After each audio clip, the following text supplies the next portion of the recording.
So my name is Joshua Shores. I left the Marine Corps as a staff sergeant. I spent 4 years and 5 months and went to Ramadi in 2005, 31st MU 2006, and into 2007, and then I fought in Helmand Province in 2007 2008. All right, so if you don't mind telling a little bit your backstory, where you're from, how you grew up, your experiences leading to the Marine Corps, and then eventually jumping on the Yellow Footprints. Sure.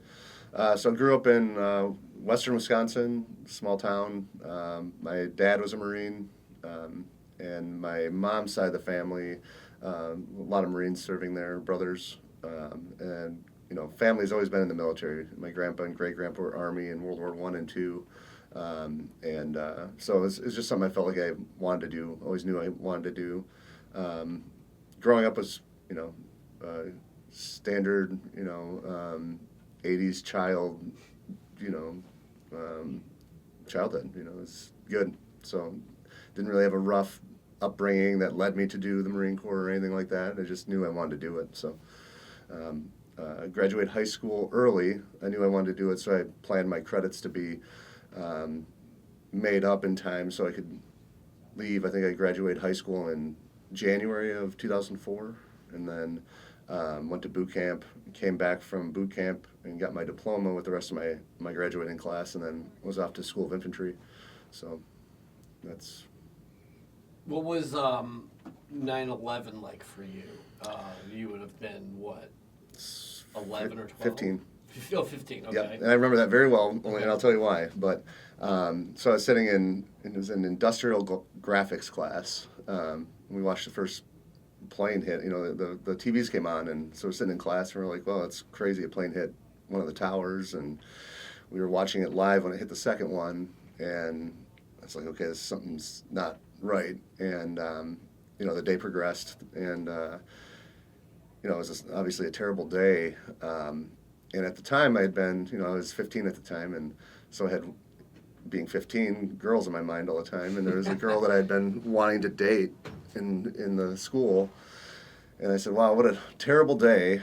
And as Congress was singing God Bless America in the evening, I was on my computer on MSN Messenger, and I asked this girl if she wanted to date me.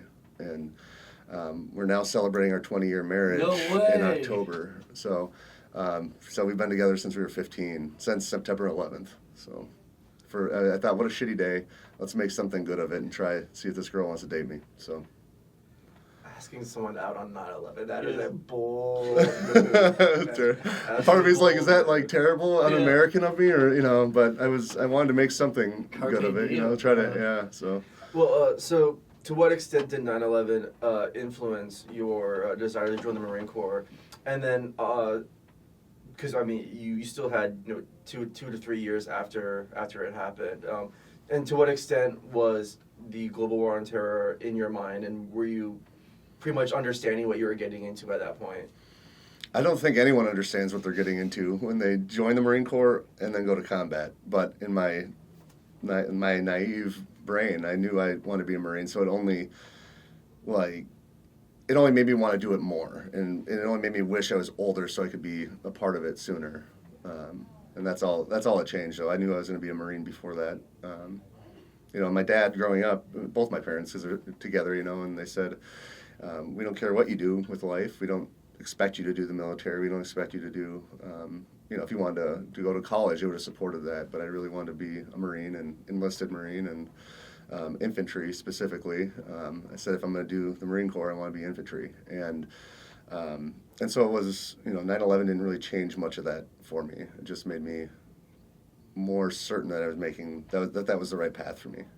And what did your dad do in the Marine Corps? He was infantry as well. Yeah, he was in, so there's an interesting incident, they call it the Maya Gez incident, and my dad was a part of that. It was it was at the end of the Vietnam War, and it was like a recovery, he was a part of this recovery that went very poorly, so he saw combat for a very short time. It was just this one incident, but yeah, so that's... And did he have any, as you were on your way to swear in and all that stuff, did he have anything to say about combat, about what you were getting into? Because we were full on into the war at this point. No, I mean, they both my parents knew, and like I said, I was 17 when I did the delayed entry program and joined it. So my mom and dad had a sign for me. When I signed on the paper, my mom cried, and I was like, "Mom, I'm going to do it regardless, but this is what I really want." And so I signed it, and they were very supportive of it.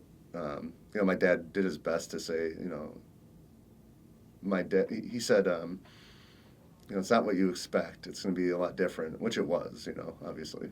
But. And what was that culture shock for you when you show up at Paris Highland? I was in Pendleton, West Coast. So you went to MCRD San Diego. So, yeah, MCRD San Diego. Yeah. It was culture shock, man. I was from a small town, Wisconsin, Midwest, and it's just like everyone's yelling at you. You're in a shower with 90 dudes, It's like no one can prep you for being hosed down and basically like treated like cattle. And the dehumanization of that was a great shock to what boot camp was going to be, and I don't think anyone can prep you for that. So, was there at any point in that sort of acclimation period where you're like, what did I just sign myself up for? Or were you like, this is exactly what I wanted? No, I think I remember, I was 18, a young 18, and I remember just like tearing up and wondering what I was doing. Like, as there's like grown men that were, in their 20s. We had a guy in our receiving, because we were still in receiving at the time. And he stood, I remember, I was laying in bed, tearing up, like, what the hell am I doing? This is a very bad decision. And I remember his silhouette in the doorway, and he was screaming, this grown man, screaming, I want Section 8, I'm crazy, I don't want to do this. And I'm just like, where am I? What is this world? That was my first night, Was there a point that you remember where you're like, okay, I think I'm getting this? I mean, once we got the platoon, because you're so split up, everyone's uncertain what's going on. And I went on the buddy system too. So my friend that I was in high school with was there, but we got split up in different platoons. And so it was just like this, like, I think in my mind, I'm going to be on the buddy system. I'm going to go, and my friend and I will have this awesome experience together. And it's like they split, and now it's like, well, I'm alone in this unknown world. Everyone's screaming, which we all knew, right? We watched Full Metal Jacket growing up, and Boys in Company C. So it was like I thought I knew what it was going to be, but the loneliness and the kind of the breaking down of the human in a sense to get to where you get a solid Marine foundation, that was something you can't really prep for.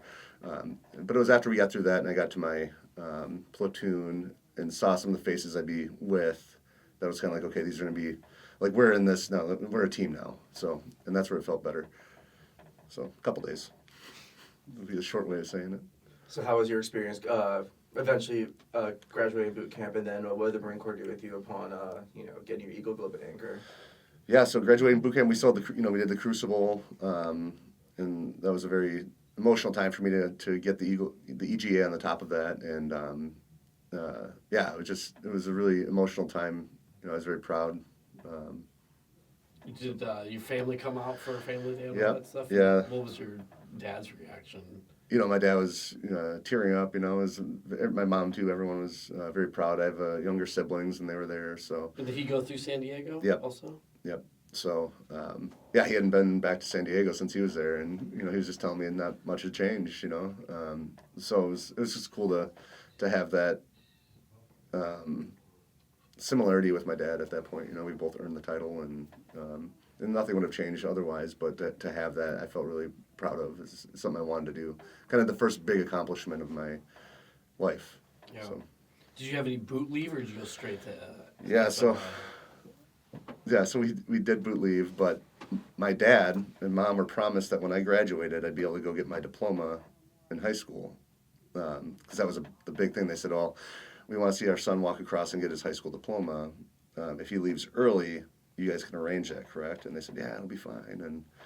And then my graduation boot camp led to my orders getting cut where I was going to be missing that. And my dad lost his mind and went down to the recruiting office, and I was like, Dad, don't, like, I'm a new Marine at this point. I'm like, don't, like, you're going to make my life miserable. Whatever I don't know what you're going to do. And he came back and he's like, you're good. He's like, you're going to be on recruiter's assistance. So I went on recruiter's assistance. He somehow made it work. So I did that, and then went to, which was great because I would have had to be on guard duty on SOI, at the time, waiting for that next class to pick up. But then, I went right into SOI, for the summer, basically. And what was that like for you to come back as a full-on EGA carrying Marine back home with your high school peers now? That was awesome. I mean, I was, I didn't feel, I was proud to be wearing my blues, to have earn the title. But it was just kind of like I was doing more of the walking to get my diploma from my parents at that point. It's like I was ready to be done with school, and not that I had a bad time in high school. I had friends in every kind of clique or whatever you want to say, every kind of social group. And so it felt good, but I was like, okay, let's go to the next thing. Did they look at you any different? I mean, I think that everyone kind of expected that I would graduate boot camp and do that, so it wasn't, the only thing that I did that was different and was I graduated, when I walked and got my diploma, I wore my blues. And when we did the rehearsal the night before, the principal had given me my gown, and he's like, here's your gown and everything. I'm like, oh, I'm going to wear my blues. And he said, no. He's like, you can't be different from everyone else. He's like, just wear these, And I said, okay. And so, like, the next day I just showed up in my blues, and he came up to me, he's like, oh, you wore that. I was like, yeah, I earned it, And so, I walked across and grabbed it, and everyone clapped, and, as everyone does, and so. Hardcore. So after SOI, what does the Marine Corps do with you? So in SOI, I tried out for recon in the pipeline I got in. So I went to 1st Recon Battalion at Margarita there, and I was in pre-BRC, so they were in between classes and basic reconnaissance course. And so I was waiting to get picked up there, and we were just working party fanatics there. We just did a ton of working parties, and we had a gunny at the time. He was very adamant, combat vet at this point, that he's like, the war's gonna be done by the time you're done with your training at recon. He's like, it's basically a 2-year training. And he's like, the war's gonna be over, so just prep yourselves for that. And 18-year-old me was like, well, that's not what I joined the Marine Corps for. I want to go fight. I'm an infantry Marine, and so after thinking about it, I just dropped. It was like self-dropped. I'm like, I don't even want to do BRC. I want to go, because he said, if you don't make it through, you're going to go to one of these other battalions that's going to the Triangle of Death. And it was either 1-5 or 2-5, and I was like, well, that's where I want to be. So I quit and went to 1-5. So. That's bold. Yeah. Look, you didn't end up at the supply warehouse. I know. Well, I know. That's what. Well, they. I mean, he was pretty set on like, you're gonna go here, and it was weird because it felt like it was almost like he was saying, like, if you want in on the war, here's what your option is, and so I chose that option, and which I don't regret, and life happened the way it did, but it was good. So you ended up at 1-5, you said? Yeah. There's a number of us that went there, and they just kind of lined us up against the wall at battalion headquarters in San Mateo there, and I can't remember who came by, but they were like, Alpha Company, Bravo, Charlie, and then that's how we got assigned it, It's like getting selected for dodgeball. Yeah, basically, So I went to Alpha Company, which is a boat company. So I really wanted to do the boat end of things, and so. And what was that like for you then? I mean, you'd been through entry-level training at this point. Now you're full on in the fleet. What were some of your experiences there? So they were just coming off. They were in the field when I got dropped to them, but they had been back from post-deployment leave for, I think, a couple months, maybe a month or two, and we were already doing the workup for the 3rd deployment. And with Alpha Company 1-5, they had fought in the initial invasion. They had fought in Fallujah in 2004 when I was in boot camp, and now we were slated to go for a 3rd time. And so a lot of these guys that just happened to have their time in the Marine Corps were going to be 3-time combat deployed. And so there was a lot of and the first casualty of the entire war, Lieutenant Childers, the first killed in action, was Alpha Company, and so like all the guys that I was getting dropped to were basically like, you have a lot to live up to, and excuse me. So it was, yeah, I felt like, and that's kind of what we all felt, the young guys, is we have a lot to live up to. People were like, you know, you don't have any experience in this. We're going to be three-time combat vets, and some of them were bitter because at the time the Marine Corps was, from what I understand of it, short on manpower. And so they made a lot of the guys that we called them 120 dayers, but they had to go into Ramadi for 120 days, so half the deployment, and then they got sent home to get out of the Marine Corps. And a lot of those guys got messed up or killed, and so it was you know, kind of a terrible time for them, you know. But was there any attempt on their part, people who've been there previously, to try to impart as many lessons, tips, guidance in the workup to your next deployment? yes, so I never felt that they weren't wanting to see us succeed. It was never that kind of culture. They were always there because they knew that they relied on us just as much as we did them. And so, yeah, some of the guys were salty. Some of the guys were dealing with a lot of combat-related, you know, just mental health things. And so they'd be quieter. But it wasn't like they hated us, you know. It was just, you know, your standard boot drop experience. You know, just a lot of talking. Like, if you mess this up, you'll get one of us killed, and then we'll be very upset, you know. And so it's like that weight, you know, like, don't mess this up. So, yeah. What was the workup like? So you said they were already into it. Were you guys just in the field all the time? Or? We were in the field doing, infantry tactics, you know, training, just learning assaults, setting up ambushes, weapons familiarization,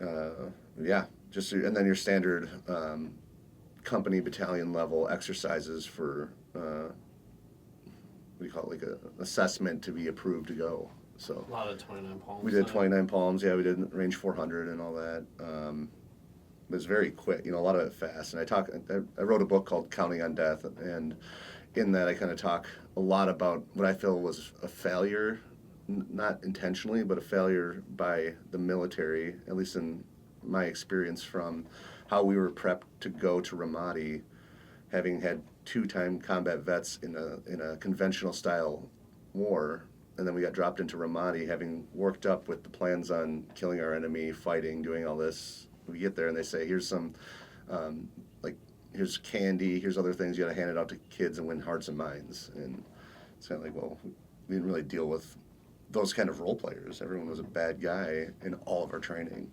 And so we had a different mindset going there. And I don't know that was the best for the overall mission of what the global war on terror was at that point. Interesting.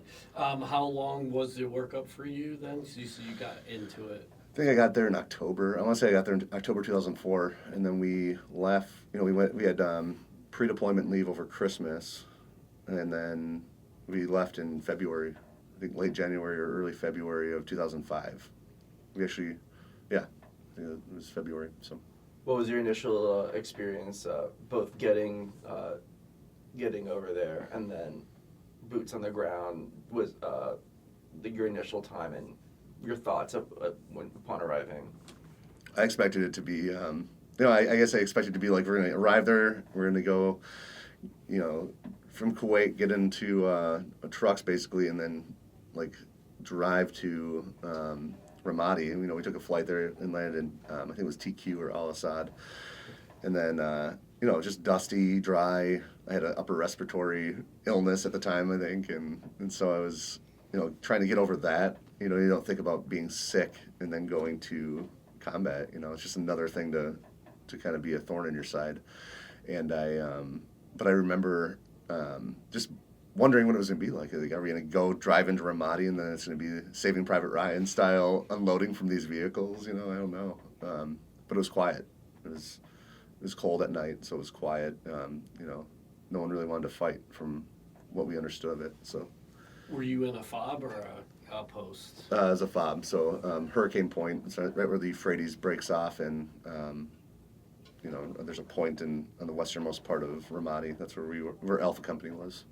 And you guys, I would assume, during your training, though, were probably prepping for more austere sort of conditions, right? Or did you know, had they give you any familiarity with, like, fob life? Not really, no, Okay. at the time. And I think they do a better job of it now, from at least some of the training stuff I've seen. But at the time, yeah, it was, we're out in tents, is for the training end of it, it's more of like almost a OP style training. It wasn't really operating from a fob. So.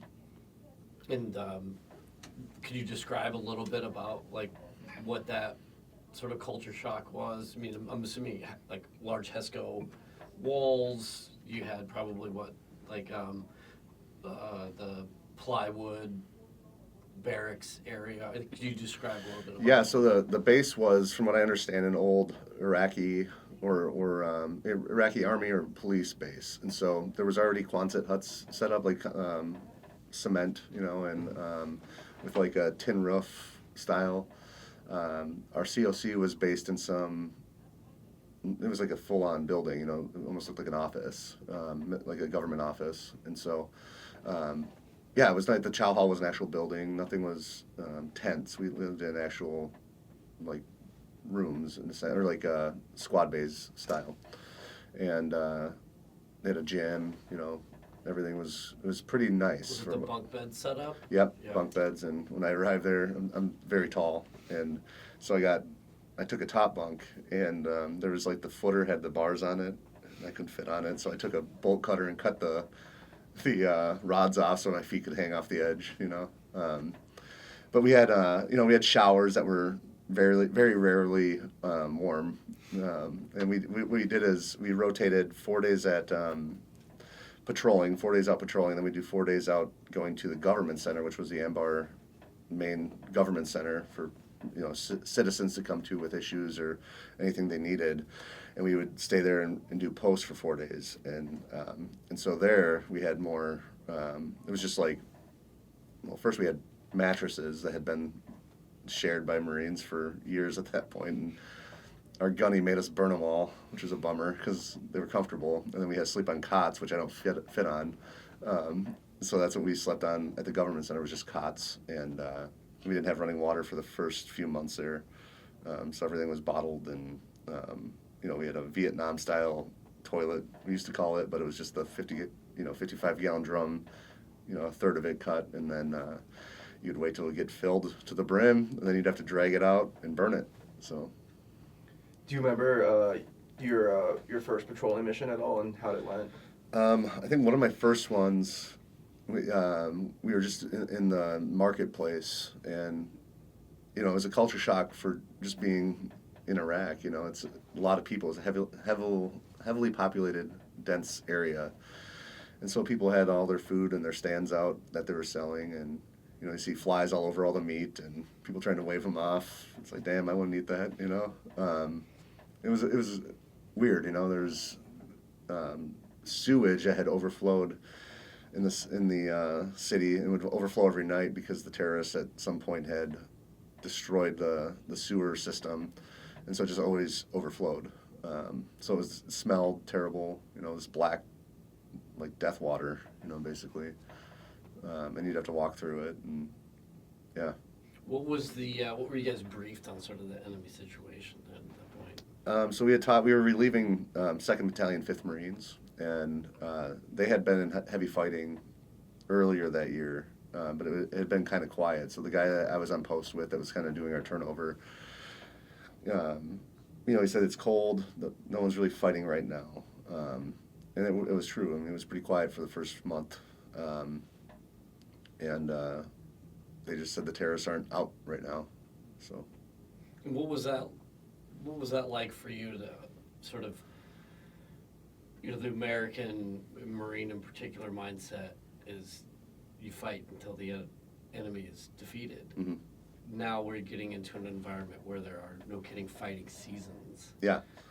What was that like for you? What was it like for your unit to sort of have these weird spikes and periods of lull and then ramping up? I think for a lot of the guys, because it was a different mission set than the first two deployments that 1-5 had for GWAT, everyone was uncertain with how it was going to go because we weren't clearing a city. You know, we were just there to wait, in a sense. It's like we are there for them to come to us, and so it was a different mindset, and it was like the calm before the storm. No one really knew. You know, we didn't have a ton of IEDs right off the bat, so we weren't prepped on what that was going to be like. You know, they didn't really have. If I remember correctly, I think in Fallujah they had one IED that went off. You know, on one of the trucks, and it wasn't even a casualty producing one, from what I understood, at least for Alpha Company, and so no one was really prepped for what that was going to be like, and that's what we ran into a lot there. So you mentioned you felt like you're waiting for the storm about to break. At what point did it break, and how did you and your unit react to that? So we were set up in an ambush one night, and my buddy and I were sitting on this rooftop of a bank, and an Army unit was driving by. We had gotten word, and they had blown up with an IED. And we saw on a rooftop, because at this point people weren't supposed to be out on a rooftop. Someone was running across the roof. It was like kind of hanging out there, and we spotted him. So my buddy threw an illume round up with his 203, and it lit up the sky. And we started shooting him, you know. And he ran to this building, and then it was like a door sitting on the top of a flat roof to go down, and he ran in there, and then there was fire coming from that. He started shooting back, not accurate at all, but just shooting back in our direction. And it was like, well, shit, that was my first firefight, you know? And I think it was one of the first ones for our company, or if not our company, it was our platoon. And so it was just kind of wild. And like, okay, shit, I did it, you know? You know, check in the box. That was, you know, March, I think, sometime in March or late March.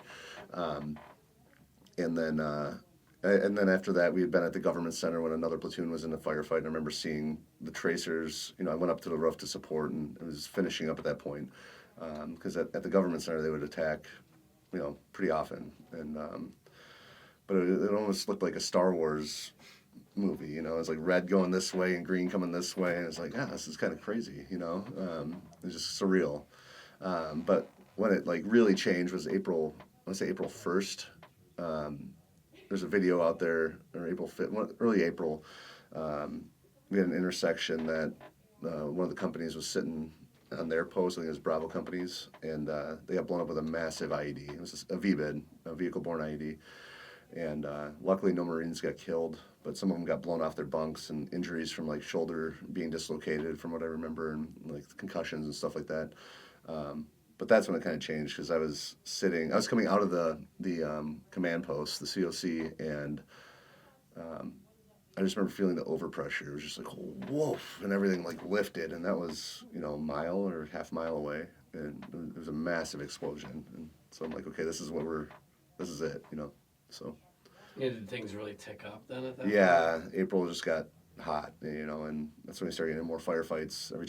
Almost every time we go on patrol, someone would try to shoot, pop something. And at the government center, I can't tell you how many firefights we got into. It was often, you know, and so we'd get rockets shot at us, and you know, our post would just get targeted. And I remember looking at my buddy at one point, and he's like, "Hey, Shores, can you come help me? Can you help me?"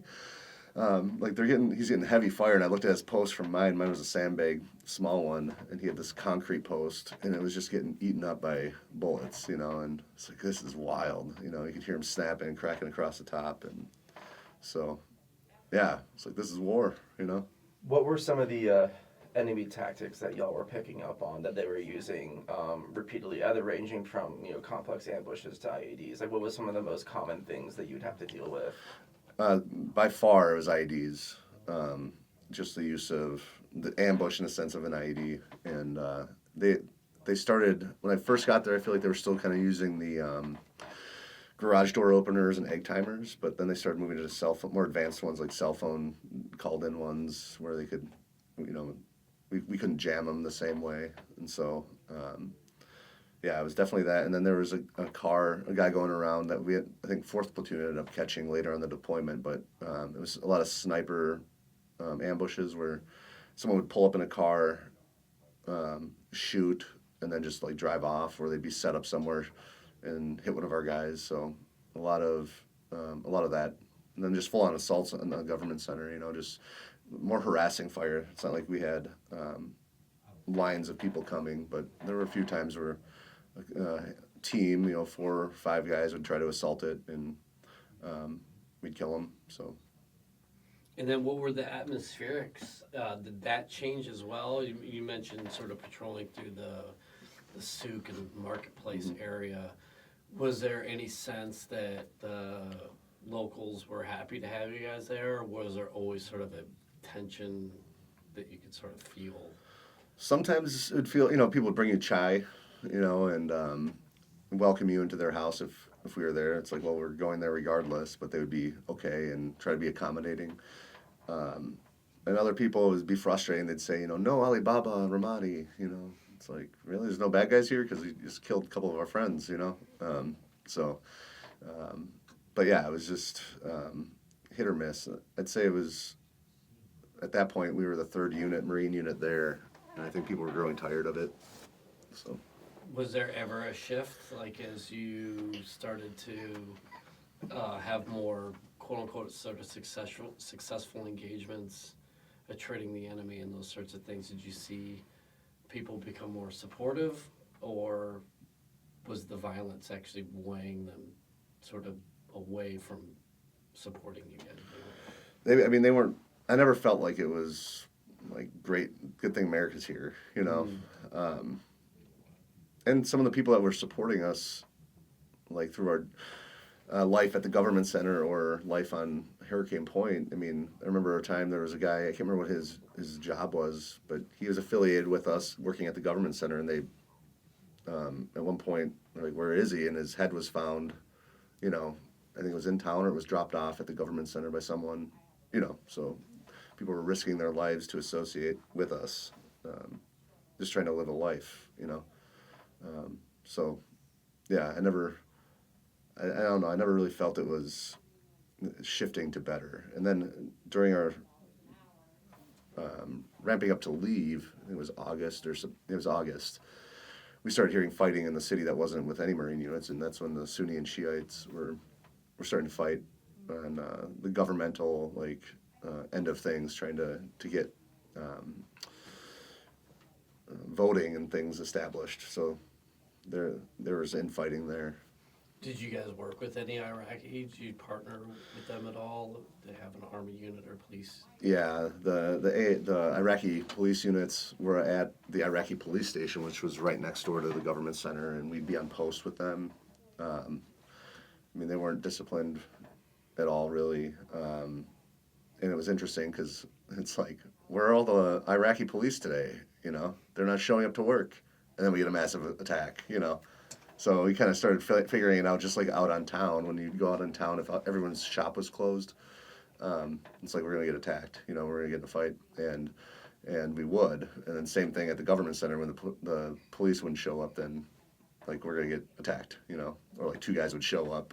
It's like, all right, we're getting in a fight. And then we did some patrols with the Army. They were a lot, from what I understood, they were trained on Camp Ramadi, which was just to our south, across the river there. But I think that was a different, maybe Bravo company had taken on some of the training of them. I want to say that, but I don't remember which company did it. And they would be patrolling with us at times, but a lot of times they weren't. We get in a fight, and we'd be there shooting, and they'd be, kind of, I don't want to say cowering, but they'd be like ducked down, not as eager to go stick their head out. But yeah, you sort of had there were two sort of batches, right? You'd have those, yep. And then you'd have the Death Blossom crew, right? Did you guys ever have to deal with the Iraqi Death Blossom? Mm-mm. What was that? Yeah. Oh, basically when you would go out, as they were starting to integrate more into our formations, they didn't have fire discipline, but they were very eager to fight, and so you would have to sort of get your fire geometry down, because as soon as if you take contact, they're gonna shoot in all Everything. directions all the time, and so you had to like worry about the enemy, but you also didn't want to get like a green on blue sort of. I had more of that experience in Afghanistan Okay. with our Afghan National Army, the ANA. Yeah. And I remember at one time, like, we were in a firefight in Afghanistan, and this ANA dude had an RPG, and he like holds it up over his head to like blind fire the RPG, and I'm like, no, we're like, no, stop, and he just did it. Like, pow! It's like, Jesus, man, different combat mindset, Different but the same, yeah. So you mentioned you get there, it's a period of relative calm, then things are heated up. Do you remember your experiences when there were starting to be like American casualties over there? Like what was the thought going through you and your unit when it starts heating up in that direction? Yeah, I mean, it sucked.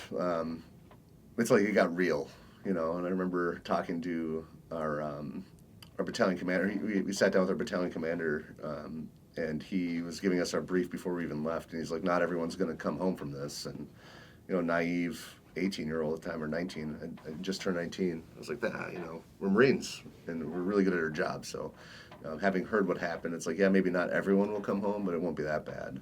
And it was, shit. So, yeah, the first, I can't remember who the first casualty was, but I remember we had the weapons company first sergeant was a bagpipe player, and weapons company was on our base as well, and he would go and play the bagpipes, play Amazing Grace on the bagpipes when someone would die, and so that became kind of a theme.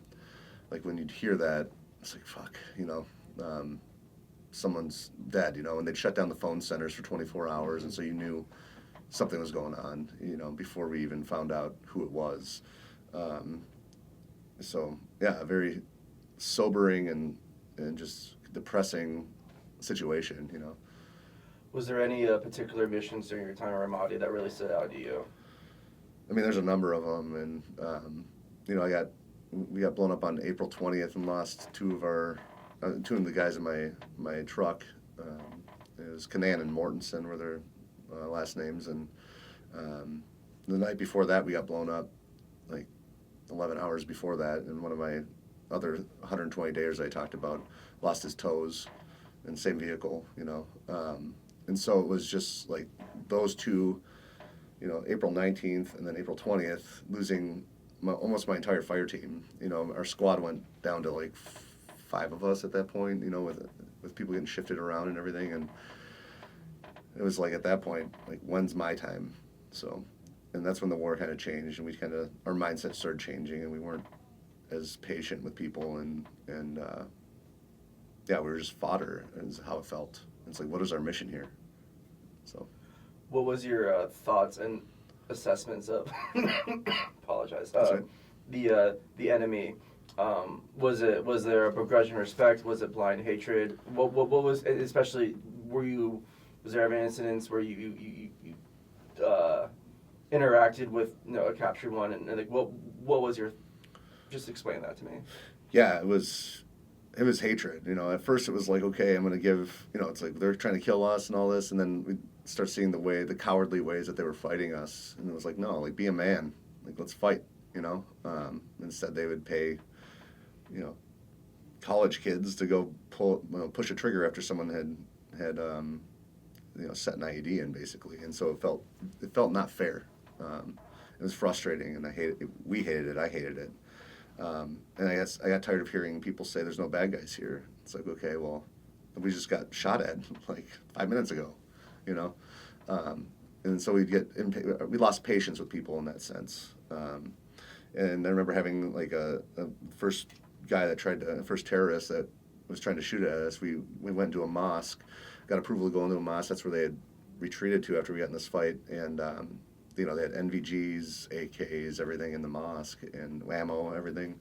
So we took them, personnel under control, pucked them, and we put them in the back of our vehicle.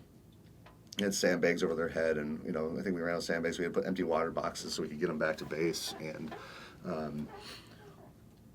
they kept trying to stand up, and were being shitty people. And so I remember putting my foot, I was like, how the fuck do I get this guy to stay down? And I put my foot on one dude's testicle, and he stopped moving, and like, just kept pressure there. And every time he tried to get up, I'd just kind of force it, and so it was kind of like, fuck you, you know. You just tried to kill us. So it was a weird feeling being there, you know. It's like this guy that's sitting right between me on the floor of this Humvee, because we were in high back Humvees, so it was almost like the bed of a truck.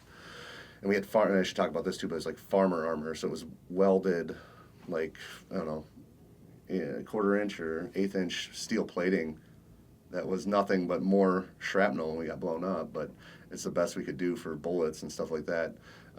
It was very archaic looking, and so we'd have these guys there, and it was just like, there's a terrorist right here, you know. Everyone at home was like cheering us on to go kill these guys, and there's one right here. So it was an interesting feeling, you know. We're all sweating, they're sweating, and the fight's over, and it's like, there he is. So.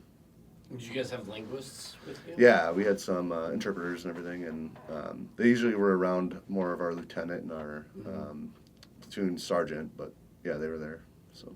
Were they helpful? Yeah, I know I mean, some of them actually were American, Arab, but they were either naturalized citizens or actually were born. Did you guys have any, or were all yours local? All of ours were local, from what I understood. Maybe at the command or the higher command level, they had naturalized citizens, but for us, it was all locals. So, and they were brave. They're out there with us, without weapons, and.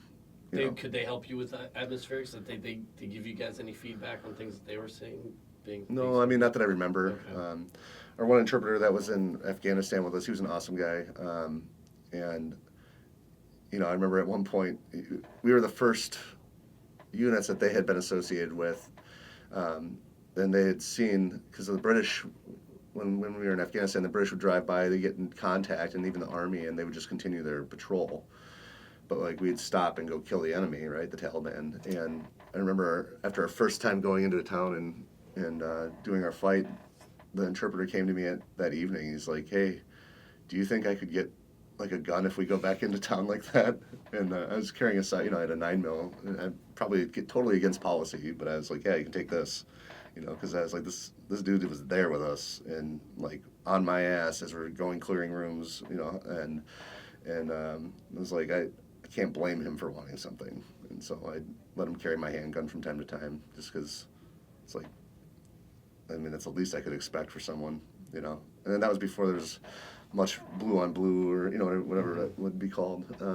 We didn't really see much of that at the time, and so it was never even crossed my mind. I'm like, this guy's there fighting with us with no weapon, coming with us. Like, he should protect himself. So, and I never saw him use it, but I think it gave him confidence to be there, to protect himself, because the mud huts that we were clearing in Afghanistan were, there's just so many opportunities to have just someone come in and shoot you. So, yeah. Well, I guess let's talk that. So you guys you rip out of Iraq. What was that process like? Do you remember who it was? Yeah, 3-7, I want to say, 3rd Battalion, 7th Marines, and they replaced us. And I was surprised because I remember being on a patrol as we're leaving, and one of the officers, lieutenant, second lieutenant, came on the patrol, and I looked at him, and he's like taking a knee in a spot you don't want to. He's like, we call it the sniper dance. He always kind of just moves so he wouldn't get targeted because of that one tactic I talked about. They would just pull up or just wait for one opportunity to shoot you, and then they'd leave. But he was taking a knee, and I was like, "Hey, sir, you don't want to do that. Like, you want to kind of move around." He's like, "I think I got it, Lance Corporal." And I was like, "All right, fuck you. Good luck," And they got messed up a little bit. I remember a couple times they'd park their vehicle in a bad spot, and we were still there. So you guys had left seat, right seat? Yeah, yep. And so we were still there, and they were out on patrol, and they parked in a way that we had directed them that they shouldn't, and took an RPG to the truck, and someone lost their leg, and it was like, come on, guys, like, this is real, and because we did that in August, September time frame when it was hot and the fighting was still there, right? So it was a little different. It was different for us leaving because it was a hotter city at that point in terms of contact. Where when we got there, it was kind of like, where's everyone? So and even as I was leaving at Camp Ramadi, we went to Camp Ramadi for a week, I think, before we got on helicopters or what was it, trucks to leave. But they there's a rocket attack. It killed one of the 3-7 guys coming out of the chow hall in Camp Ramadi, just like 2 days there or whatever he was, So On that, I know there's, experiences and reports of violence increasing is if they know when you're going to do the RIPTOA, they understand guys are short mhm. and wanting to get home, so maybe not as focused. The new guys coming in don't really know. Did you experience anything like that? Did you see it upswell as you guys were ripping out? No, not really. I mean, I think it Okay. was pretty consistent. Okay. So, yeah, I don't recall it being like a big surge of that. It was a big city, so I think it was hard for them to even know. Mm. There's always movement. There was Army units coming through, and down Route Michigan, which was the main one through the city. So it wasn't like there was a different pattern of life necessarily. So What was your experience like? What was your experience like leaving Iraq and then going back to the States? What was your thoughts and processes? What was the transition like? And then what did the Marine Corps do with you? it was just different. I was grateful for life, but I felt like, what now? And we were slated to go to the 31st MEU, and I think we knew that when we were coming back. Like as we were getting ready to come back, it's like, okay, our next deployment is going to be a non-combat deployment. And there's a breath of relief for the guys that were in Fallujah and still had another third deployment to go. And so it was a completely different mindset. We were training. It was a training mindset. Hey, we're going to go do a float, spend some time in Okinawa, and do boat raids. And so overall, if I were to say like my time in the Marine Corps, I felt very fortunate that I had a very good breadth of what an infantry Marine might experience throughout a career, because I had my first combat deployment in a city, and that fighting there. My second one was the 31st MEU, where we did boat raids. We did. I was an assault climber, so I learned how to climb mountains and do that end of things. Went through team leader school, and then so that like Pacific theater was a cool experience, and then my third one was Afghanistan, where it was like more rural fighting and movement to contact, or trying to find out where the enemy were in Afghanistan, in mountain kind of foothills. And so like I don't know how else other than fighting in snow in like a Soviet area. I felt like my experience was very well rounded for what I had in time there. So, what was really your direct experience in terms of like leaving a combat zone and then immediately you're in this? Because like for like instances of like a lot of combat in previous generations of war, you would have at least a week-long ship voyage to get home, or you have to like march home yourself, but then you see transitions sort of like in the Vietnam era where it's like you're on it, getting shot out of the jungle, and then you're home the next day.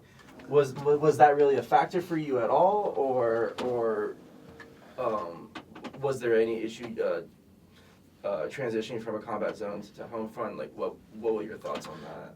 The biggest shock for me was Afghanistan, coming home from Afghanistan. I mean, Iraq was a weird transition because it was a longer period of time, right? I went home. We went to Camp Pendleton. My family met us there, so then we were able to kind of hang out there. We hung out there for, I think, a week, and then I went on post-deployment leave, and so it was a longer transition. But Afghanistan, we loaded up on C-17s to leave, and so we flew from Afghanistan, or was it? Yeah, it was. Was it Bagram? I can't remember the name of the base. No, it wasn't Bagram. It was Kandahar. Left from Kandahar on a C-17, landed in a C-17 on like Camp Pendleton, on like that little short airstrip they have. Got off of there. I didn't have any family there. That was my third deployment. Didn't have like anyone waiting. It was just like got off. I got on a plane the next day to go home to Wisconsin, and I think the following day after that, I was at a wine and art show with my wife. I was holding a glass of wine, looking at fine art for like a fundraiser, and I'm like, where the fuck am I? Like, what life am I living right now? And it's like, it was it April? I think it was April when I got back from Afghanistan, and so like I was tan, having been in Afghanistan, and it was just like surreal. Like, no one knows there's a war going on, This is life, I'm eating fine like chef curated food, and it was that was the biggest culture shock. And I remember they had a vodka stand from a local vodka manufacturer and or distiller, and they had a big ice swan or something, and I just kept going up to it, and they'd pour the vodka through, and I'd just take a shot. Look, hey, that's good. Let's have another, and like get me through this day.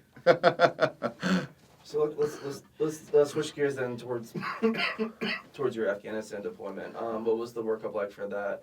What was your mission? Where were you going during that time? And then just explain, I guess, boots on the ground, what's it like to arrive there? Yeah, so when I got back from the 31st MEU, I only had, I think, a little less than a year left in the Marine Corps. And so they had told us, they're like, oh, there's this new unit, Marine Special Operations Battalion, and they're looking for volunteers. If you want to do it, they're going to give you like stipulations basically, because they didn't have INDOC or anything set up, but they wanted combat vets from line companies, and then they had force recon guys and just battalion level recon guys as well mixed in. And so I was like, yeah, I'll try out for it, and I got I sat down with the first sergeant from, I think it was, or maybe it was the battalion ops chief, whoever it was, but they were like, hey, in order to be at MARSOC, you have to pass infantry squad leader school. And so I was like, okay. And then they're like, you also have to extend your contract. I think it was 5 months to be able to make it worth the time. And so I was like, yeah. I talked to my wife. And at the time, I had my two other friends I had been in. One of them I had been in Ramadi with, and then on the 31st MEU as well. And then the other one we met on the 31st MEU, but he was a combat vet from Iraq, from Fast Company. And so both these guys were not married. I was married at the time, and we went on leave. And I talked to my wife and said, hey, can I extend to do this MARSOC deployment? I think it'd be a very cool opportunity. It's the first ever Bravo company for Marine Special Operations, and like, what a cool opportunity to have that experience. And she's like, are you sure you want to go back to combat? And I kind of felt I wanted to redeem some of the stuff that had happened in Ramadi, because it was so confusing. And it's like, okay, if I'm going to go to combat again, I want to be with some professionals, and I want to be trained to near that level, right? And as much time as you could. And so I said, I want to do that. And she said, okay. She supported it, which was nice to have that back. I needed that. And so I got back that was on leave from the second deployment. I got back to base, and I remember talking to my two friends that had said they would do MARSOC with me. They're like, I don't know. That one guy had to extend a year. He's like, I'm about to be done. And it was pretty nice being home. And I just looked at him. I remember walking up to the chow hall. It was such an asshole move. But I looked at him and I said, okay, that's fine. I'm going to do it. Like, how will you guys feel if something happens to me? And they were like, you asshole. And then they both joined. And then fast forward to the deployment, one of them gets shot in the leg. Thank God there wasn't a bone shattering, it was a through and through on his thigh. But it's like, of course he gets injured, and I carry that, but it was a good group of people. So we did that. I went through infantry squad leader school. It was a very demanding school. My wife was with me out in California at the time. We were living off base up in Mission Viejo. And like every free minute I had not in squad leader school, I was writing like warning orders and all these other things. And so I had people over all the time. I didn't really have much time with my wife. And it came to be so bad as far as like our training tempo that we decided, my wife and I, that we would move her back home. Even though we were stateside, it's like, I'm not even seeing you, and she's just by herself, alone in a apartment. So we moved her back home, and it was just nonstop training at MARSOC. We did shoot package first, then after I got done with infantry squad leader school, we went right into a shoot package, and then it was like battalion or company effects, and then all these little trainings in between. And so we were all over the West Coast doing stuff, and so it was a very demanding workup, but it was great, and it felt really good to have that training prior to deploying. And the whole time we were working up, we had anticipated going back to Iraq. We kind of knew we were going to go to, they thought we were going to be in this area called Samara. I think it was that area. And we got was it my squad? It was my squad, I think.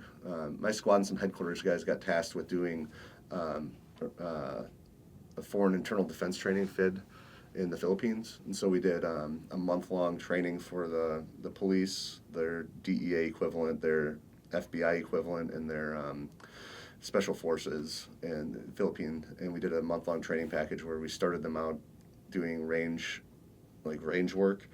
And then our platoon commander at the time created a bamboo and tarp shoot house, and we had them at the end of it. It culminated to a live fire shoot house that we did with them, and it was a really rewarding experience. We had, I think, 76 students, and I was the chief instructor for it, so it was really cool to see it, like, have planned it, see their shooting improve, and then they're doing a live fire shoot house at the end of it. So, and so when we were on that, when we were coming home from that month-long training thing in the Philippines, the rest of the battalion, the rest of the company, and was on the 15th MEU, so they were out, I think, floating or doing like Australia or somewhere, something else out there. I missed that, but I was really happy to do the training thing. And then we found out as we came back that we were going to Afghanistan. That's when we found out. And so it was like, damn, okay, switch gears. Like, we're gonna go to Afghanistan. What was the timeline? As far as like, was it between when you got back to when you were? We came home for a week, and during that time my wife flew out, and we tried. We all did gear basically prep and checked out new stuff, and it was just my squad, like I said, and a couple headquarters people, and like our company commander and stuff, and so we were home for a week and saw my wife as much as I could, and got on. She dropped me out. I dropped her off to go to combat again. Basically went to San Diego, said bye, and then we were on a plane, C-17, to Afghanistan. It was a wild trip because it was Christmas time in 2007, and it's like we were on a C-17 with, like, I want to say it was only less than 20 of us, and it was empty. So this massive plane, and there's just only like a handful of us. I was like, what, really, like, crazy, We got to Kandahar and spent Christmas there, and just hearing, we were, I think, one of the task force for Army Special Operations, or was it SSgt Combined Joint Special Operations Task Force. I can't remember the number of it. It was 81 maybe, and we just prepped for that. Did turnover, kind of looked at the AO that we were going to be working, and we learned that we were going to be doing something called combat reconnaissance patrols, which is kind of a double negative in the sense of, like, you have combat patrols, you have reconnaissance patrols, there's different types of patrols, but they combined them, and all we did was, like, basically our job was to drive around Helmand province until we pick a fight, and then we just, kill the Taliban and make note of it and go to the next town. And so we'd spend, I think 3 to 4 days out, and we'd sleep in the middle of the desert in sleeping bags, freeze our ass off, because at first we had a cold weather gear issue with the shipping on it, and so we got there, and a lot of the stuff we had was self-purchased, like North Face jackets, and we froze. It was like 20-something degrees at night, dry, freezing, and so it was an experience, yeah. If we could rewind just a little bit, so MSOB just basically stood up. Yep. I think that was about the time when Marines were starting to incorporate into JSOC. What was that experience like as you're basically creating the template for what we now know as MARSOC and Raider battalions? Yeah, so it was a weird time because there was Fox Company, I think, or hotel, I can't remember. It was Fox Company,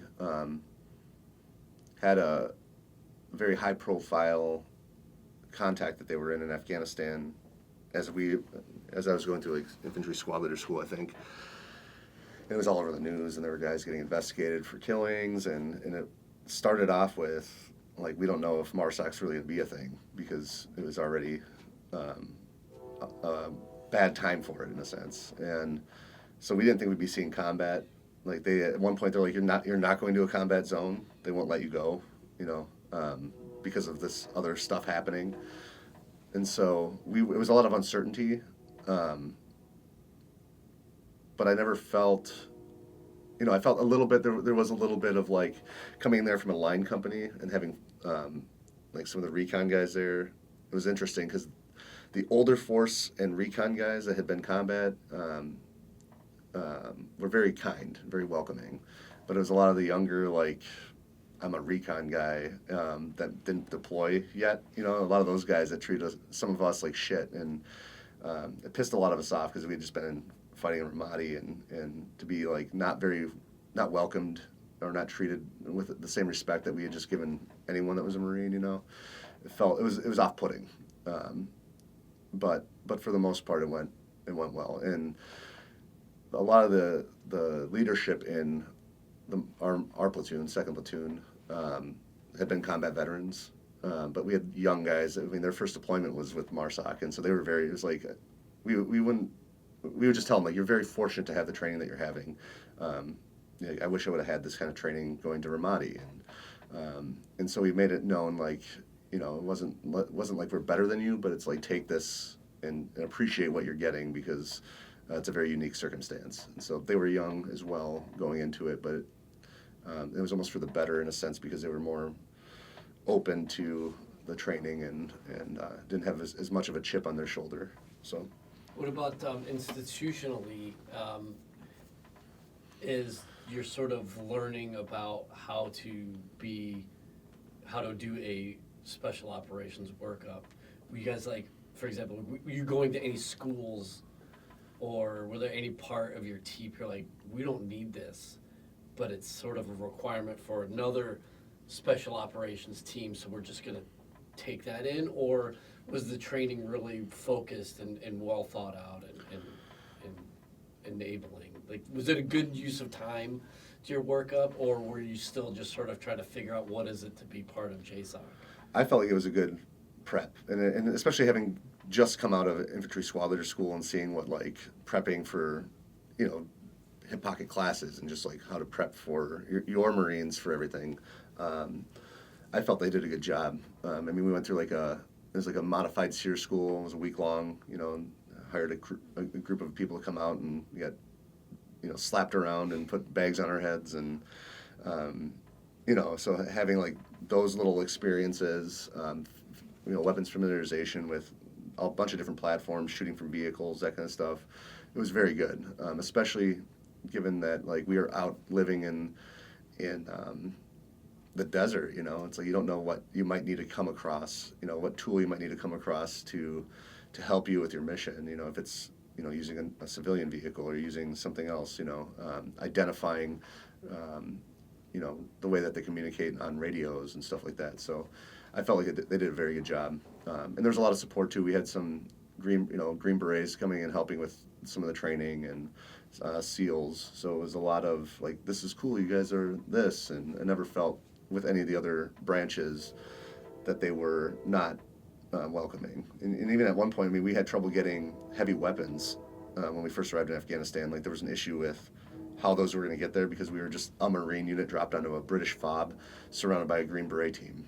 And the Green Beret team was awesome, and they were like, we'll let you guys check out. You know, it's the Army. They have a ton of everything. They're like, you guys need weapons? We have some extras.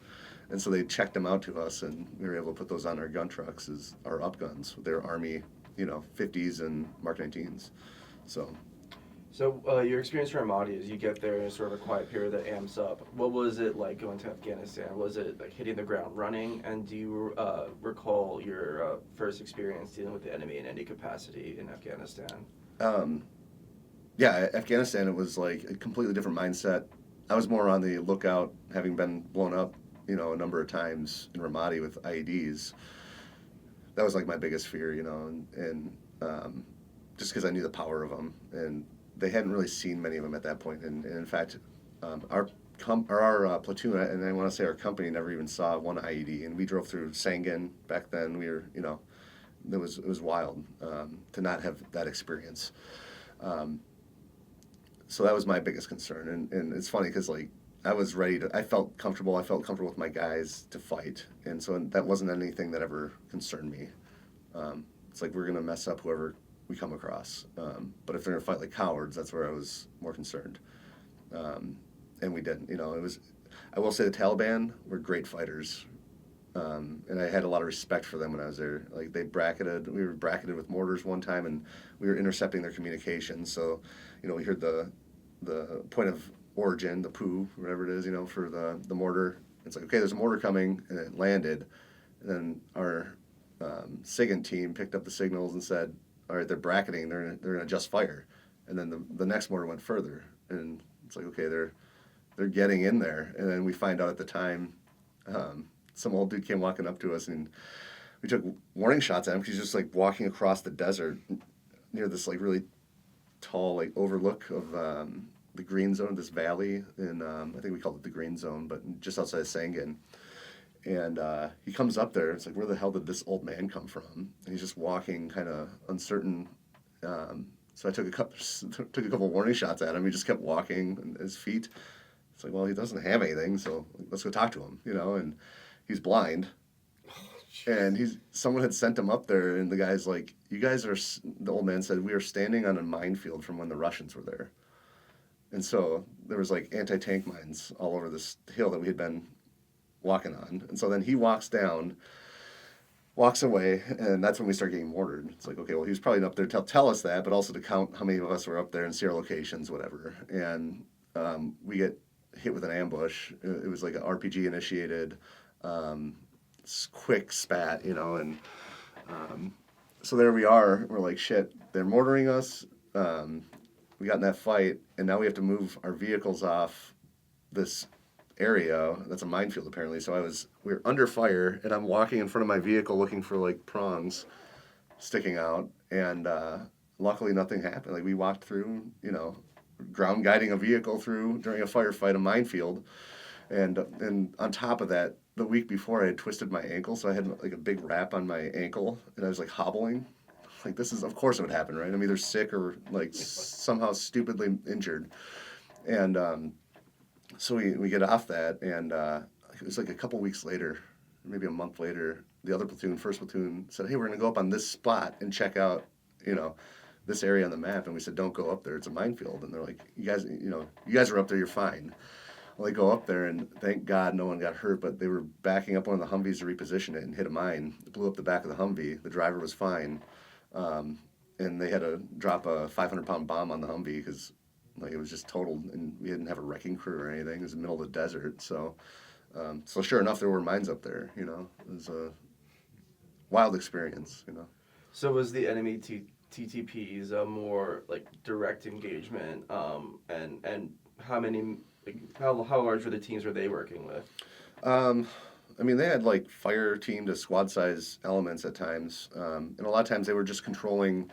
Like, they didn't anticipate us being there, right? They had you'd be driving through the middle of the desert, and you'd see a guy on a dirt bike like way out of range, but he'd be stopped, watching us crested on the top of the hill, and reporting what we were doing. And so they had a heads up, kind of which direction we were heading. But yeah, there'd be times where there's guys, and they were good with their fighting. Like, they knew what they were doing, and so they'd do things like bound, or they'd like cover fire for each other, and it was. I think they had it well planned out what they were going to do when we'd be in contact enough to where they knew they could also drop their weapons and get away with it. And I remember one time we had the day my buddy got shot, we caught all these guys. We killed a number of them and caught a number of them. And there's a picture. We had a combat photographer with us that actually had. I think we were that firefight was in the June edition of Soldier of Fortune, and so there's a picture of us with a little write-up, but he had taken a picture of these guys, and he's kind of looking up at the camera, and I had like this gut feeling, like, because he was just kind of mocking us, like, kind of smiling, and we knew he was one of the guys shooting at us, but it's like you can't prove it, and it's like at the time, it's like we couldn't puck people, so we'd just like zip tie them and hold them there until we left, and that's it. We were just so rural, so out there, so it was just a weird experience to be like, okay, we're gonna let these enemy go, So. What was your understanding of your guys' mission? I know you said to conduct combat reconnaissance patrols, but were there any metrics for success, or? It was, so we were also taking, it was a humanitarian effort in the sense of like getting blankets, beans. We had massive like 50-pound bags of beans or whatever they were, toothbrushes, school supplies, shoes to like kids and stuff, and it was a lot of fun. Like I felt that we were bringing a lot of good to those areas because the kids would come up and they wouldn't have shoes on, and their feet look like an elephant foot in the sense of like callus, and it's like we're bringing them shoes, blankets, toothbrushes, and stuff. And sometimes people wouldn't take them because they're like the Taliban will come here and hurt us or kill us if they see that we took stuff from you. And so I think it was getting what our mission was, and we kind of found out too, was they were trying to figure out where to put the Marine. It ended up being Camp Leatherneck, I think. They're like, we want to see where like the hottest areas are, and so we would just drive around and see where a lot of the enemy were, and then make note of it. And same with First Platoon, they were doing the same thing, and then working with our Green Beret partners and the ANA to just kind of feel out where enemy were and kill them, push them out, and then try to give the local populace a little more confidence in our ability to help support them. So I felt we did a really good job doing that in Afghanistan at the time. So you mentioned the comparison between the Taliban and Al Qaeda in Iraq. What were your thoughts on your partner Afghans versus your partner Iraqis? The partner Afghans were a lot better fighters with us, and they were there with us. A little bit of language barriers at times, but like we get in fights, and they'd be there with us. I remember at one point it was like I'm very tall, like I said before, and so a lot of the mud huts had small openings, and I would just grab one of them. We'd be with them like, you go. I can't like go in. I'm not going to go in head down and get shot. And so it'd be like they'd be kind of worried. I'd grab them and be like, go, and shove them through the door. But outside of that, I mean, they were funny. It was funny in the sense of like, man, they need more training. And we worked with them to help get them better, but you can only do so much. And at the time when we arrived there, they were driving around old like Toyota Hiluxes, which is like the staple, right? And they came up to us and like, we don't want to be in these. We want to be in a Humvee. And so we were able to work out a way to get them an armored Humvee, and I think that helped build that confidence and that trust for them with us, because we wanted to see them be successful too. So. And how long was the deployment? December through April. So is that just under 6 months, 5 months? And then what did you see any changes in your time there? I mean, you look like you're in all these hot spots. Yeah. And essentially bringing back intelligence on where to place units. Did you start to see an inflow? Because this would have been 2008, right? Yeah. So it's before the surge. Yep. No, I mean it was. I mean, we were just gathering as much intel as we could, and just seeing information as like whether the tactics they're using, what are they doing, and like I said, they weren't using IEDs at the time, and having been through Sangin, driven through it, and we didn't even get contact there, and it was like it's just wild, and. But it was a different war, It was, at one point, like just little things that you don't think about. We're staying in the middle of the desert at night, and when you're driving through, you'd have these like massive dogs. I don't know what they were, but they were like somewhat domesticated, but not. And they'd be set up by these Sherpa tents. The shepherd. Yeah. Yeah, they're massive, and like they would come up. I remember walking out of my vehicle. I was sitting as an A driver or whatever, and I'm looking out, and the dog is trying to bite as we're driving at like 15 miles an hour, like biting at the tire. And it's just like, damn. And so like we were sleeping one night, and you could hear, we were all like set up in a 360, and you had guys up in the gun trucks looking out for enemy in the middle of the desert, so you'd see something a long ways away, but we started hearing these like panting sounds and like these sniffing and snorting, and they're like my nods were, we were sleeping, so they're like up in the truck, and I'm in a sleeping bag. You could hear it, and it gives me the goosebumps just thinking about it, but like the dogs were like hunting us and going around, and one of the guys was on his nods. He's like, they're like trying to come eat us or something, and so we were all, I remember being up in my sleeping bag with my 9mm, and it was like I'm sitting on the hood of the Humvee, like, where's the fucking dog? I'm gonna shoot this thing, so it was just a wild experience with that, that end of it, and they were just, in general, it was, I feel fortunate for having had the opportunity to go up against an enemy that had a lot more balls than what we saw in Iraq. And and I say that because I just saw a blurb on one of the social media channels online, and it was the Taliban being interviewed Taliban soldier being interviewed of what his thoughts were of us being there, and he's like, they were doing what they felt was the right thing to do, and there was a lot of respect with how he spoke about it, and so for me, it was like, that's a warrior, that's someone who can look at, if you're able to look at it outside of what your purpose was or what happened, step back and say, that's their land, and we were there, and they were fighting for it, and we could have done a lot of things different, I think, as far as like, not we as MSOC Bravo, but like the overall mission, they were more willing to fight in a way that needed to be done to win, and we had a lot more policy and regulations on how we could go about things. So of course they're going to win. There's no way to win that. So you're probably pretty short at this point as you're wrapping up. Yeah. What was that like for you as you're coming up on April? Is there any barn sniffing going on, or what were your thoughts? Yeah, so they offered me a $90,000 tax-free reenlistment, and at the time I was still in country, and they said, "Are you going to reenlist? We want to offer you meritorious staff sergeant." And I was like, I don't know. And they said, "Here's $90,000." And they're like, "There's also another avenue to do combat meritorious." So there were 2 openings, And they're like, "But we want to know what your intentions are, because it's taking a staff sergeant, position away from someone else if I'm not going to be in." And I talked to my wife, and she said, "Yeah, you can re-enlist, but I'm going to leave you."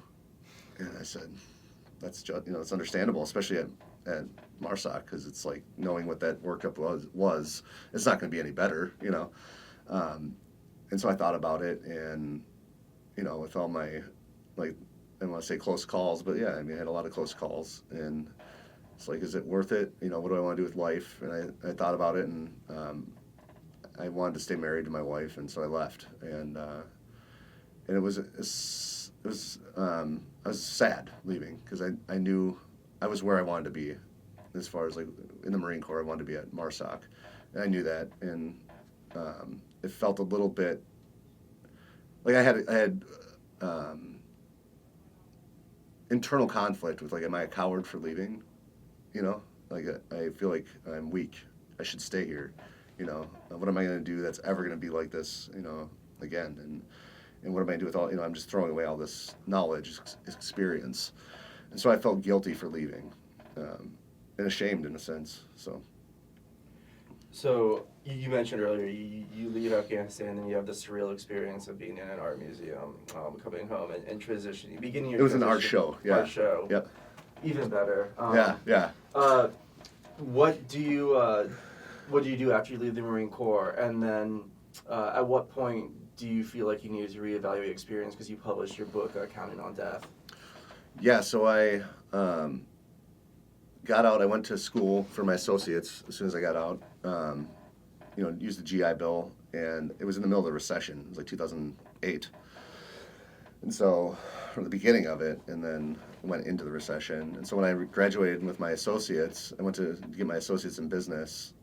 It was like there was no jobs. And so I became a private investigator, of all things, because it was like, what can I do with all my experience, and what can I do that is going to bring me something that I find interesting, that's not like a manager somewhere of a local business. I wanted to still, I always had that kind of, that interest in something that was going to be a little bit off the beaten path, and so that came up, and I did that. It didn't pay well at all.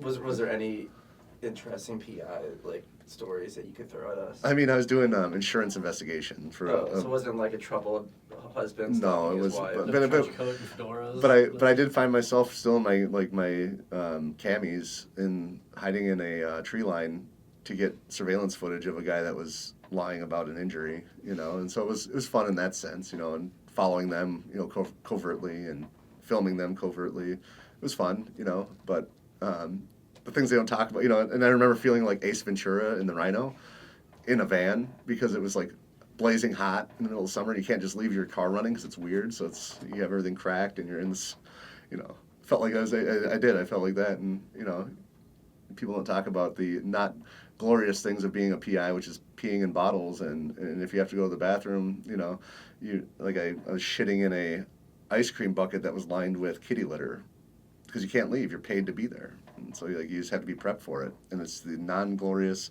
It's almost like in a sense, I think the snipers. I wasn't a sniper, but from what stories I've heard, like having not to shit my own pants or piss my pants. I mean, it's the next worst thing. Or, you know, the next best thing is having a bucket to go in. So I was grateful for that. You know, but yeah, that's, you know, they pay you to be there and you can't leave. So and it was like $14 an hour. You know, so I did that, and then there was an opportunity, and I knew this was coming actually when I was in Okinawa, that I wanted to be a firefighter for the city of St. Paul, and but the next class wasn't until like 2010, and so it was years of like knowing that was coming, and so I tried out for that and got on.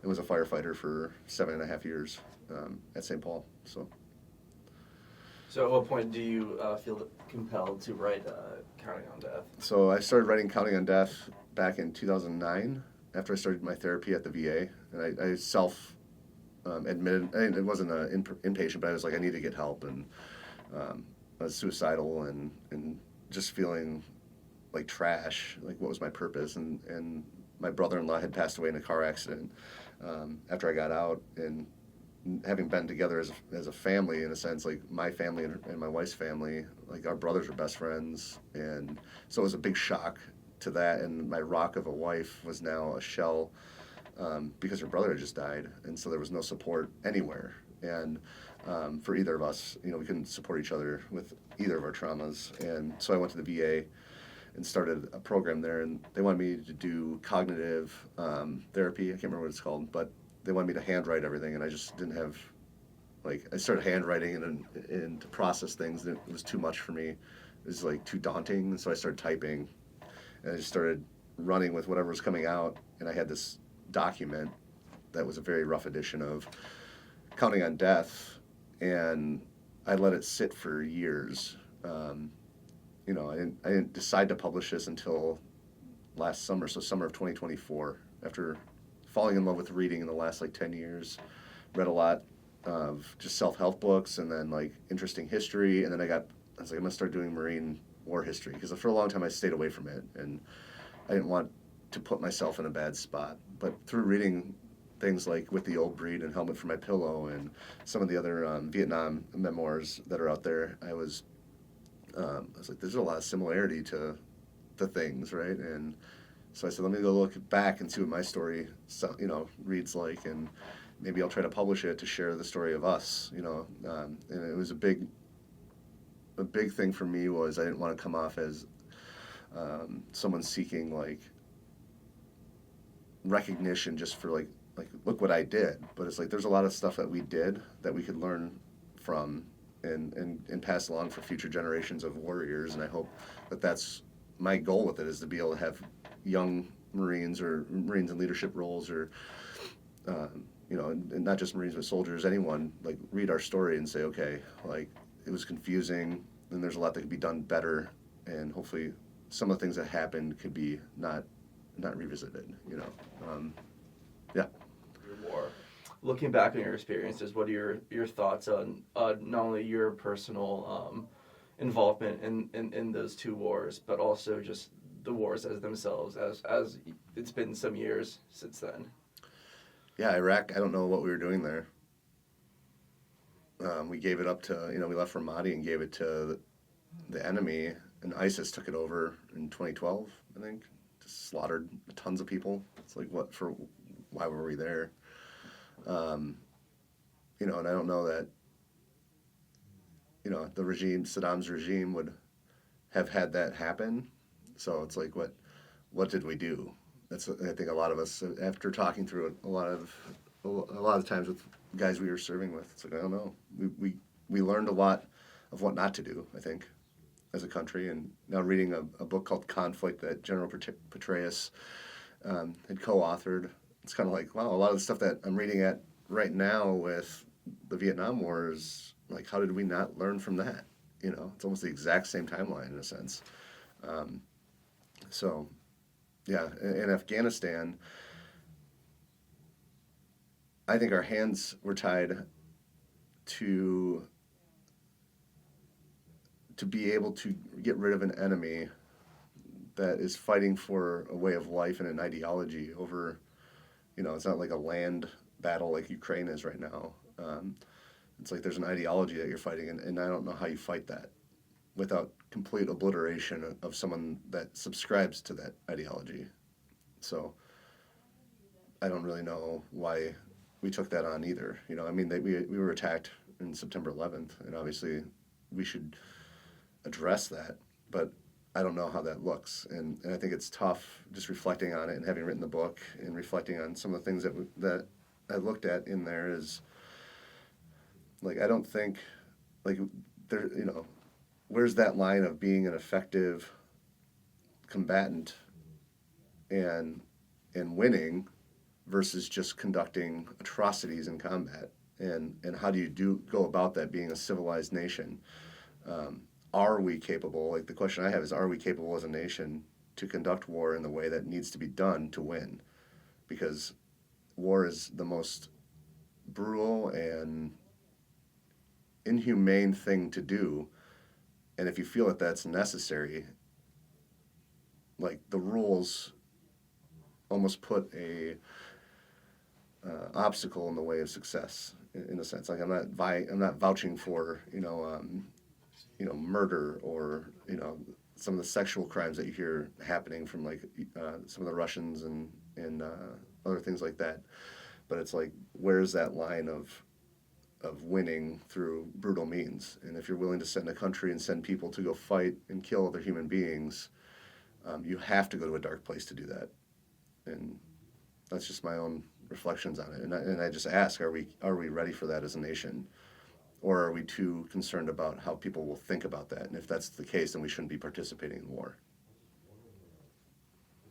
What about your thoughts of your personal involvement? Yeah, I mean, my second combat deployment to Afghanistan was, in a sense, a redemption for me, because there was a lot of confusing situations in Ramadi. It's like the enemy they're not brave, they were cowardly, and for the most part. I mean, there's some brave men that died fighting, brave Iraqi or whatever, wherever they were from, because some of them were from Syria or other countries, as we'd find their passports, But for the most part, it was like a very confusing time. Like, we're getting shot at, and yet, like, we know that one of the tactics is to drop weapons, and so it's a very high pressure thing to be a part of, to make those decisions at 19 when you're in the midst of getting blown up, having your friends die, and yeah. I mean, I talk about it in the book, but I got investigated for killing in I don't know if that's the right word, if it was an inquiry or investigation, but for shooting someone that was in our wire at the government center. And the thing that I realized that did is it created in a sense, like, a distrust into my higher command of, like, well, I thought I was doing, like, we were told to shoot anyone in the wire, and the man was in the wire, and my concern was, okay, I don't know how he got there.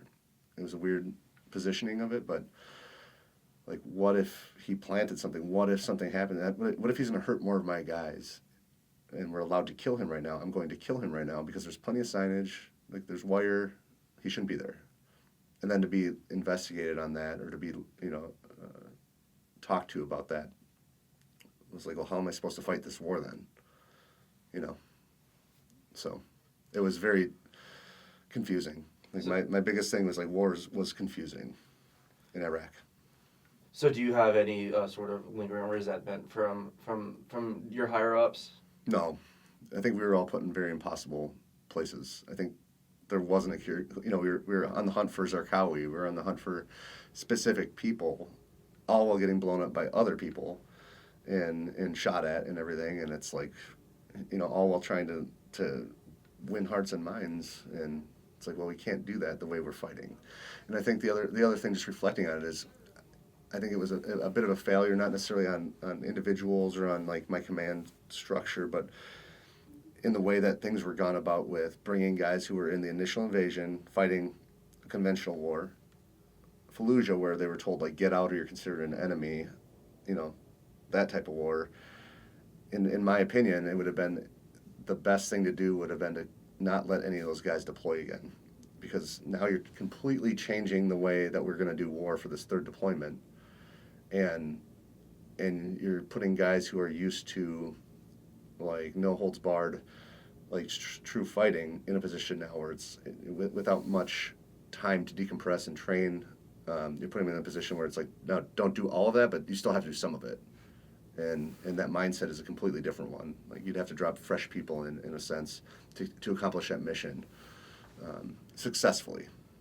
So our final question is, what are your advice that you may have for current and future generations of Marines? Trust your gut and listen and read, I guess, right? It's like, I think that's the first thing Muhammad said to, God said to Muhammad, the prophet, in the Quran, right?